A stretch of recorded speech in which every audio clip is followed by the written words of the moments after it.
Bagaimana hukumnya kita makan sayur yang proses tanam dan panennya menggunakan kotoran B2 itu kan sabun B nah.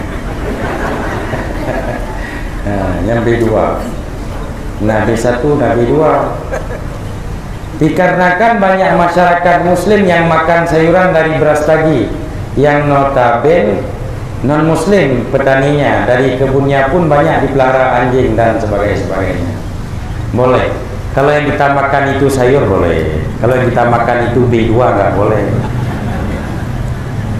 Al hukmu manutum bil ismi. Dulu nyok kan jino awai ayam kampung itu makan tai, tapi jamun. Maka ayam dulu itu gizi luar biasa. Urang jamun tega-tega karena baju mana kampung. Makanan pokok ayam kampung apa? Nyangke kotoran-kotoran anu miet. Nyai baju. Pulangnya yang naglang dulu bilangnya itu.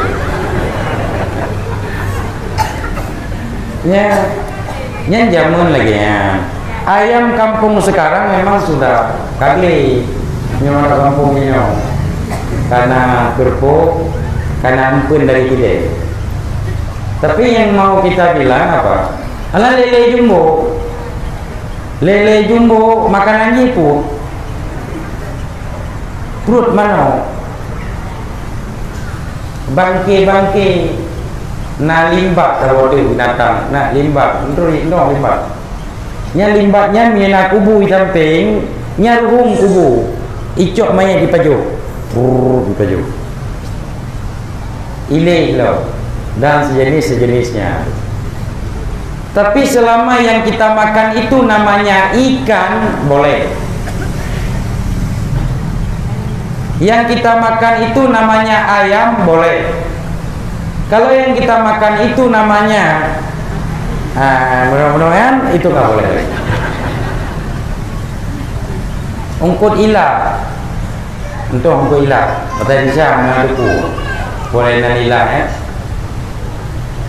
nah yang waktu ilah perut menteng kuning di dalam kalau kita mengolah karena menteng saya anak upu pinahnya menteng nggak boleh yang memang agak mubah itu buhi-buhi insyaallah cukup rumah.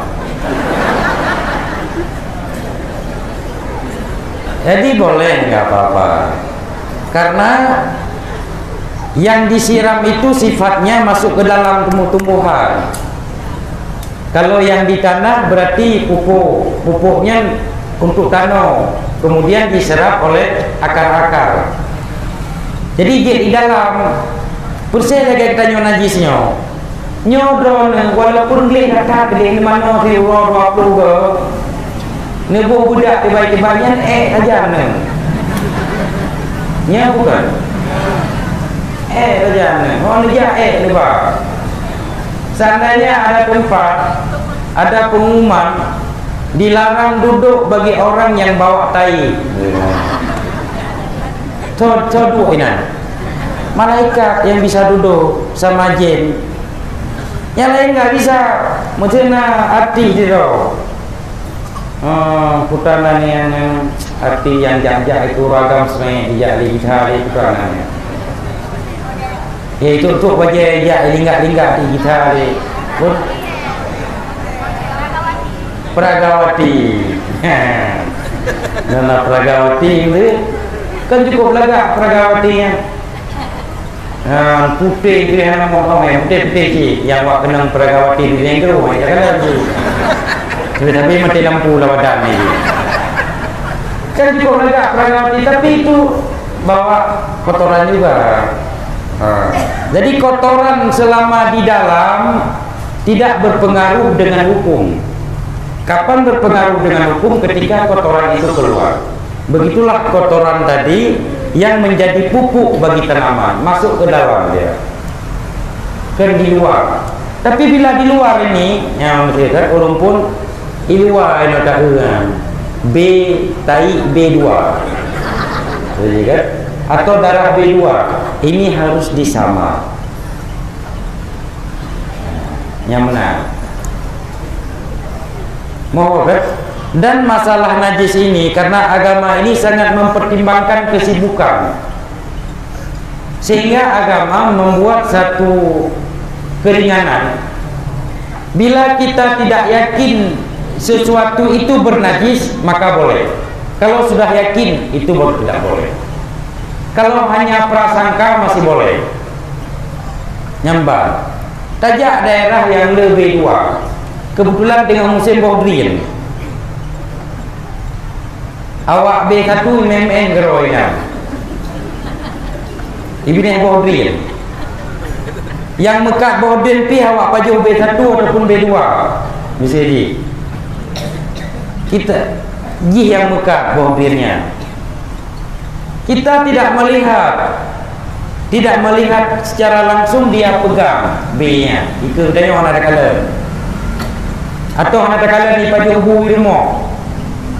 Cuma kita perkirakan bahwa jihnya bahagian daripada hukum paju B1 ataupun B2. Itu hanya perkiraan. Maka boleh beli duren ngapurun bangun yang mana. Dimana paju jo. Nyanban gebi keringanan le agak nyana heta orang Indonesia yang tinggal di Eropa, yang tinggal di Eropa pe. Mumpung kan? Nyan keringanan agama. Jadi beli tak payah-payah. Maka ada sebahagian tidak kemayang kacau dompet kudu keluar. Bahkan karena napeng di dalam cut pempeng keluar. Kadang pengnya tiban-tiban kadang. Nanti tengah kemayang kan kontrol tu peng meja panjuri pun. Padahal selama kita tidak melihat jelas bahwa uang itu dipegang oleh tangan-tangan bernajis, anak jelas tahu, boleh jok patron dompet, patron ngentong dengan apa kemayang ni. Lekat tak andai-andai susah katanya, kadang penyakit lambung. Andai ini, andai itu, andai. Igop kali kemayang jom mentang andai-andai tu. Namanya.